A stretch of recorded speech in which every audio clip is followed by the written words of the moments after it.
জয় মা বল্লা। আজকে আমি উপস্থিত হয়েছি শ্রী শ্রী বল্লা রক্ষাকালী মাতা মন্দির প্রাঙ্গণে। এই বল্লা রক্ষাকালী মাতার আগে একটি ভিডিও আমি প্রকাশ করেছিলাম।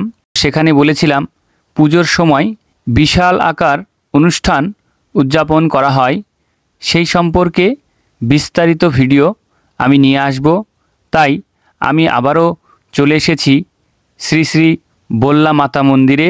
এটা সাধারণত একটি কালী মাতার মন্দির। তো এই কালী মাতা মন্দিরের অনেক মাহাত্ম্য আছে, যেটা আমাদের দক্ষিণ দিনাজপুর সহ অন্যান্য যে জেলাগুলি রয়েছে তাদের একটি মিলনক্ষেত্র বলতে পারেন। এবং আমাদের দক্ষিণ দিনাজপুরের সবথেকে বড় কালী মাতা মন্দির এই বল্লা রক্ষাকালী মাতা। তাই আমরা বারবার ফিরে আসি। বছর অন্তে একবার বিরাট মেলার আয়োজন করা হয় এই পুজোকে কেন্দ্র করে। এই পুজো যে মেন মন্দির রয়েছে, মেন মন্দিরের পাশাপাশি ছোট ছোট কালী মাতার পুজো করা হয় এবং এটি হলো মেন মন্দির। এবং মাকে দেখতে পাচ্ছেন, এই বল্লা কালী মাতার যে গহনাগুলো রয়েছে সেগুলো সম্পূর্ণই সোনা, রূপো ও হীরের তৈরি। তো এখন এই বছরের যে মায়ের যে টিপ করা হয়েছে, এই টিপটি অ্যাকচুয়ালি হীরের তৈরি। আর এই বছরের আরও একটি নতুন আকর্ষণ, সেটি হলো মায়ের যে মুন্ডমালা রয়েছে সেটি চাঁদির তৈরি, এই বছরই করা হয়েছে। তো যাই হোক, আমরা মেলাটি ঘুরছি এবং প্রথমে আমরা মাকে দর্শন করে নিয়েছি। মেলায় প্রবেশ করতে গেলে চোখে পড়ে এই নাগরদোলাটি এবং পাশাপাশি রয়েছে আরও অনেক কিছু, যেগুলো মেলার সামনেই পড়ে। তো আমি আর আমার এক বন্ধু গিয়েছিলাম এইবার। সে হচ্ছে দেবব্রত আর আমি নয়ন। তো আমরা দুজন ঘুরছি। এবার আমরা মাকে দর্শন করলাম। মাকে দর্শন করার পরেই বেরিয়ে পড়লাম আবার একটু ঘুরতে। প্রথমেই বলে রাখি, এই মেলাটি হয় শুক্রবার। প্রত্যেক বছরেই একই দিনে শুক্রবারেই হয় এবং শুক্র, শনি, রবি এই 3 দিন মেলা উদযাপিত হয়, পুজো পাঠ হয়। তারপরে সোমবার নাগাদ মাকে বিসর্জন করা হয়। তো আমরা বিসর্জনের দিন কোনো দিন আসিনি, তো চেষ্টা করব এবারের বিসর্জনে আসার। দেখি কতটা সম্ভব হয়ে ওঠে। তো তখনই দেখতে পারবো যে কীভাবে এই এত বড় প্রতিমা বিসর্জন করা হয়। আমার কোনো ধারণা নেই। তো যাই হোক, এখন আমি মেলা প্রাঙ্গণের মাঝেই আছি এবং মন্দিরের সামনেই এত ভিড়।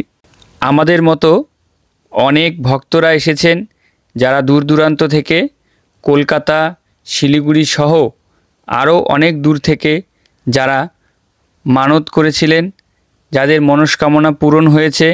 এবং তাছাড়াও যারা মাকে শুধু দর্শন করার জন্য 200-300-400 কিলোমিটার দূর থেকে এসে এইখানে 3-4 দিন ধরে থাকেন।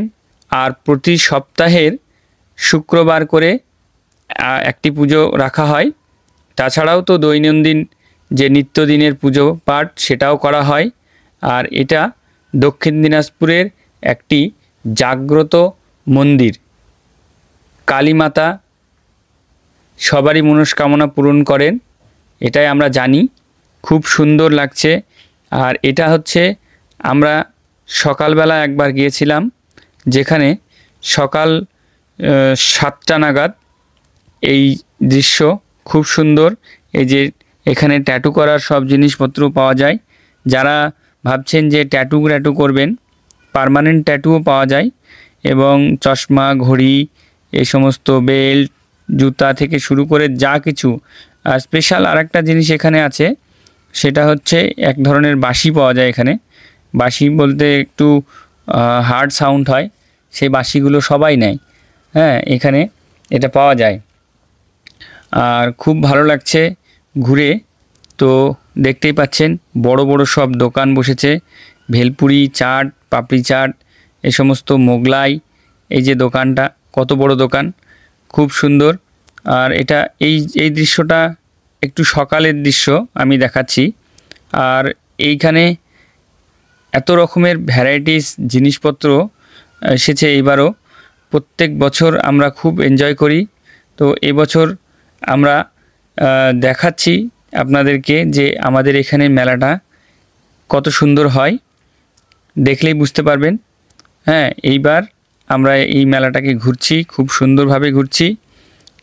এখানে অনেক রকমের ভলেন্টিয়ার দেখা যায়, যারা এই বল্লার গ্রামেরই কমিটির লোক, খুব সহযোগী, এবং এইভাবেই প্রতি বছর চলে আসছে এই মেলার উদযাপন।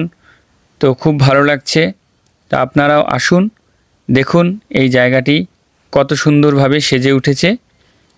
তো আশা রাখছি এইভাবেই এই মেলাটি যেন দীর্ঘদিন চলতে থাকে। তো সকলকে ধন্যবাদ জানিয়ে এবং আন্তরিকভাবে সকলকে আসার আবেদন জানাই।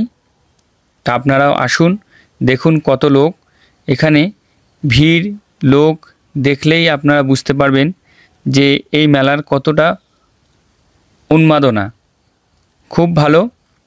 এই যে লোক দেখতে পাচ্ছেন, ভিড়, শুধু যেন জনস্রোত, আর কিচ্ছু না। মানুষের এই জনস্রোতের মাধ্যমেই বোঝা যায় যে মায়ের কতটা এখানে কৃপা হয়, কৃপা করেন মা।